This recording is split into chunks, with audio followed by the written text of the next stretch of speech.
You got Michael and Camilla, and then there's Raphael. In 2018, we had Ariel. Our love is real, it feels surreal. Subscribe to our channel and enjoy the thrill. A typical day in the Noble's household. We come from London where it's always cold. Daddy has to change the baby's bum bum, whilst mommy has to soothe Raphael's tum tum. Things are crazy as you can tell. At the end of everything, it ends all well. The Nobles. The Nobles. Hello Familia, welcome back to our channel. Hello. If you are new to our channel, make sure you hit that subscribe button right here. Yeah. Today's video is going to be about how we met. I got them digits, you see me? So if you want to find out... What are you doing? I've got to hide my bags. Lack of sleep. I can't take you seriously. If you want to find out how we met, keep on watching.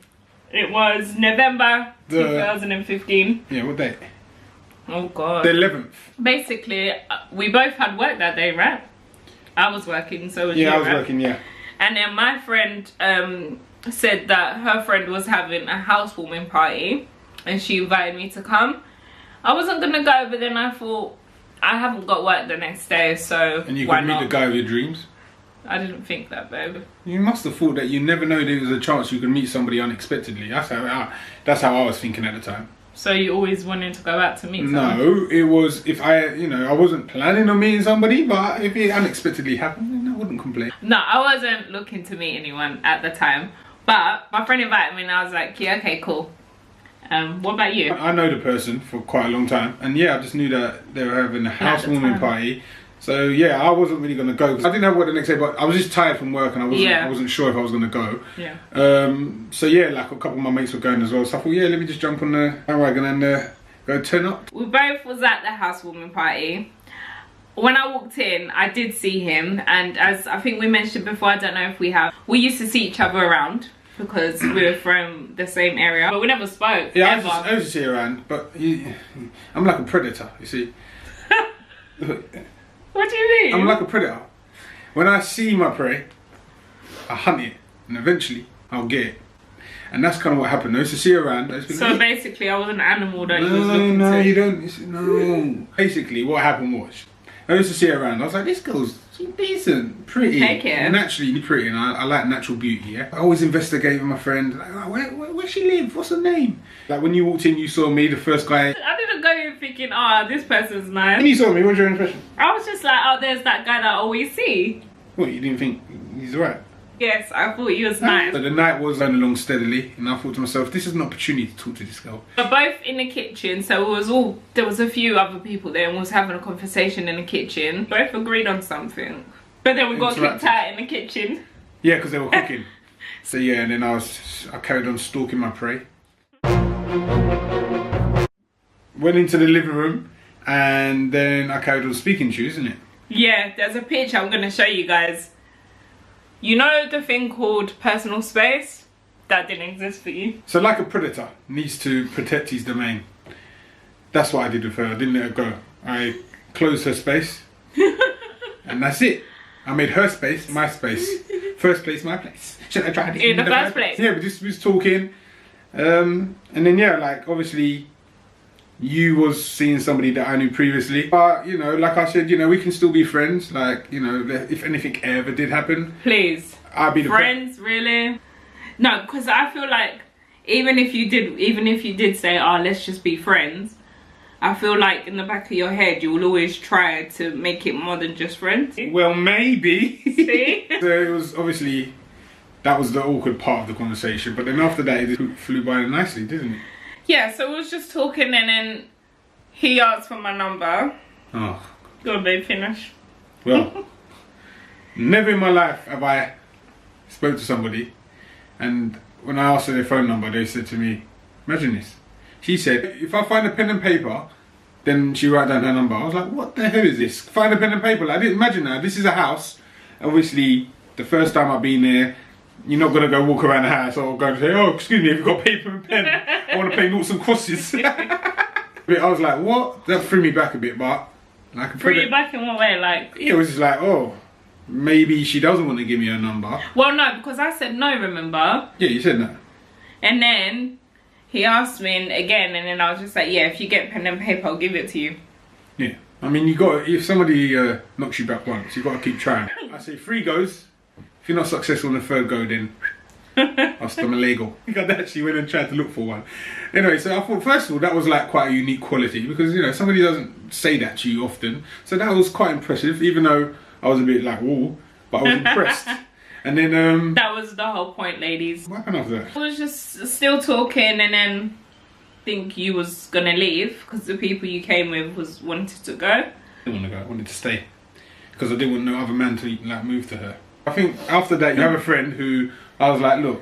She was a bit tipsy. No, Wasn't she? You know who you are if you're watching. But I said, look, I like Camilla, but she's going along. Can you give me her phone number? And then what did she do? She gave you my number. Yeah, of course, because she saw the bigger picture. She saw marriage, 2 kids. Yeah, she saw our future, yeah? Yeah, she saw it. So yeah, that was kind of like how we met. But then like I went home straight away. You know what you do? So sometimes you're thinking as a guy, so if you get a girl's number, depending on where you think you're at with her, or you know, like if you feel like she's someone that you need to let her have some space, let her have some thinking time, then you contact her in the morning. Then there's some that you're like, boom, she needs to remember me straight away because that was quite a difficult conversation to even get a phone number. I had to message you at what time? 3 a.m. Yeah. Same. I was still there. Saying, what did I say?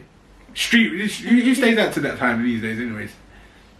You stay out till 6 a.m. Yeah, that's when I roll up to them hash raises. He texted me and he was like, "Are you still there?" Yeah, are you still there? I think you said you was. Yeah, I said and I just said, oh, make sure you get home safe. And then the next day was a Sunday. What happened? He asked me to go calf. What? I was like, no. Get her some breakfast just in case she's got a hangover from the night before. For me personally, it was a bit too soon. I wasn't sure. But calf. I'm not saying let's go for a meal. I'm not saying let's go for a few drinks. Is this calf? Like, is this? It's fine. No, fair enough. It is innocent. Cup of tea, 2 sugars. But mentally, I wasn't ready. Maybe you was still a bit hesitant if you should give it a go or not. Yeah, because of the thing that you said. Like, I was dating someone that Michael knows. By the way, I had respect for that person as well. So, like, I knew the levels that the way I was approaching the situation, I knew I wasn't going over my boundary. That just shows you how much, like, from the point of seeing you around, thinking you was pretty, always wanting to talk to you. And then, like, so I never really spoke to her. And then I saw her at the house. And then we started speaking. I was like, yeah, she's a really nice girl. So then, okay, so what made you talk to me then? Because before, I think a few years before, we saw each other at Man's Barbecue. Yeah, you never spoke to me. I think you might have been in a relationship at the time, maybe. All the other times was just like I was walking past you and you was going the other direction, or it's not. It wasn't really like a point where you could be like, oh, excuse me, like, what's your name? I've seen you around. I would have dropped that bar. Like, I swear we've spoken before. I've noticed you around. I find you very attractive. So my name's Michael anyways, nice to meet you. Where you going? Oh, work. Where do you work? Anyway, so we got talking. Yeah. And then it was clear to me your friendship with the other person. After that, it was just, she asked me on the first date. And I did. And that's it. That's when it got serious. Don't make me get serious. My advice to you guys is, if you like someone, go for it. If you see them around and you're really attracted to someone, it doesn't mean because you see them on the street you can't talk to them. Don't be afraid to talk to them. You never know, like, I mean, in my case, I kind of was a bit hesitant. I didn't speak to her when I walked past her. But then there was somehow God brought us together. But like, even though then it was like, okay, find a pen and paper. And I like, so there was things that could have potentially said, like, stopped all of this from happening. But everything happens for a reason. I think when we used to speak on the phone and stuff, you know if there's a connection or not. Like your conversation actually flows. Yeah, I felt like, connected. Yeah, so when I think when we was eating the first date, like I just kind of just told you, like as I got older, I found it easier to talk about who I am as a person, my past, kind of what's made me and how I am today. So it was just like, yeah, I told you a few things. I just thought, like, let me open up to this girl so she knows who I am, the real me. She's not gonna, you know, think that I'm something when I'm not really that person. Yeah. So you need to accept me for who I am. I opened up and yeah. What I liked about the date though was we was both on the same page. So we both said that we was the next person that we would get into a relationship with would be the one that we want to marry. Yeah. He was ready for a family.